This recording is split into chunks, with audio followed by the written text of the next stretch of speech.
नमस्कार, मैं डॉक्टर मनीषा भगत हूँ।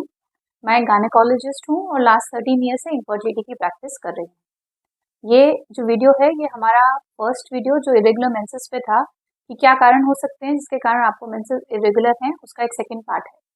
वीडियो के फर्स्ट पार्ट में हमने डिस्कस किया था कि क्या 4 कारण हैं जिसके कारण अगर आपको इरेगुलर मेंसेस हैं और आपको बच्चा नहीं हो पा रहा है। इस वीडियो में हम बात करेंगे कि ग्रुप 1 एनोवुलेटरी इनफर्टिलिटी और ग्रुप 4 इसमें प्रोलैक्टिन रेज्ड होता है, उसमें क्या रीजंस हो सकते हैं और क्यों आपको बच्चा नहीं हो रहा है और उसका ट्रीटमेंट क्या है।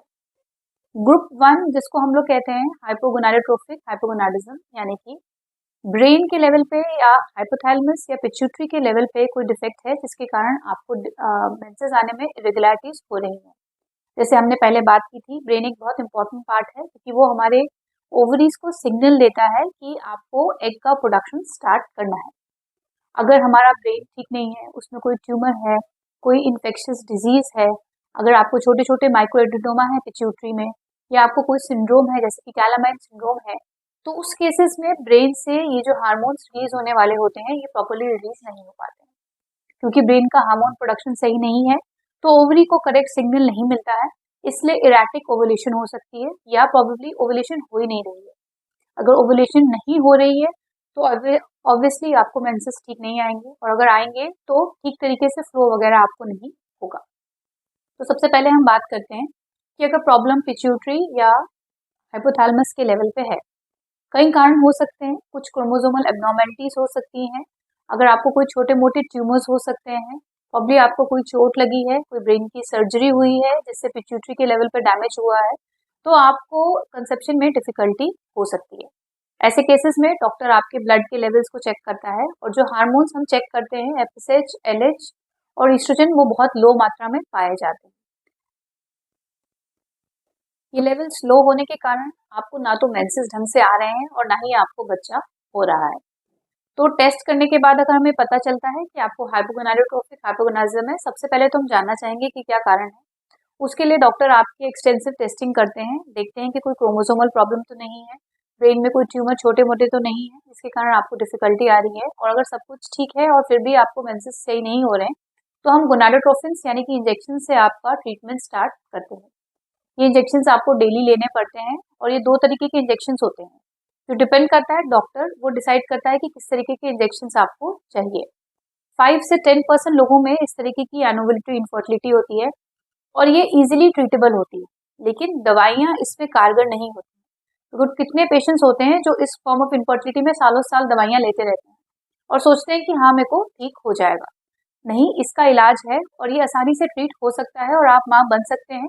यही है कि आपको इंजेक्शन वगैरह की जरूरत पड़ती है। सेकेंड फॉर्म होता है हाइपरप्रोलैक्टिनीमिया। मेरे पास एक पेशेंट आया था, 37 ईयर्स का था और शादी को उसको 7 से 8 साल हो गए थे, उसको बच्चा नहीं हो रहा था और उसके हिसाब से उसको एक बहुत अजीब सी प्रॉब्लम थी कि उसको ब्रेस्ट से डिस्चार्ज हो रहा था। वो बहुत सरप्राइज थी, उसने इस बात को लेके कई डॉक्टर से कंसल्ट किया था। हमने उसको अपने पास लाया, उसके हार्मोन्स टेस्ट किए और उसमें प्रोलैक्टिन करके एक हार्मोन बहुत तेज आया था। उसके बाद हमने ब्रेन की इमेजिंग वगैरह के लिए उसको बोला, उसके प्रोलैक्टिन लेवल्स का नॉर्मल लाने के लिए हमने उसको मेडिसिन वगैरह दी और वो कंसीव कर गई। वो बहुत सरप्राइज थी, उसका कहना था कि मैम मैं इतने सालों से इधर उधर डॉक्टर्स को दिखा रही थी, किसी ने भी इस चीज को फिर गौर नहीं किया।